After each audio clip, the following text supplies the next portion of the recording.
বিসমিল্লাহির রহমানির রহিম। যারা নবীর উম্মত বেহেশতের চাবি চান তারা নামাজ পড়েন।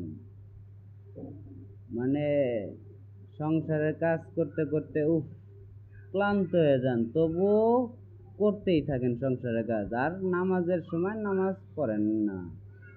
অনেকে পড়ে, অনেকে পড়ে না। অনেকে পাঁচ ওয়াক্ত পড়ে না, অল্প পড়ে, কয়েকটা পড়ে না। আবার অনেকে পাঁচ ওয়াক্ত পড়ে, আবার অনেকে প্রতিদিনই কন্টিনিউ পড়তে পারে না। অনেক অনেক অনেক অনেক আমি আবার সবাই নিয়ে কথা বললে দেখ, তাই সারাদিনে পাঁচ ওয়াক্ত নামাজে সর্বোচ্চ কত সময়? আপনারা নবীর উম্মত, নবীর নিয়ে কথা, তাই নবীর উম্মত হইলে অথচ একবার মোবাইল নিয়ে বসলে অনেক সময় চলে যায়। তাই নবীর উম্মত বেহেশতের চাবি।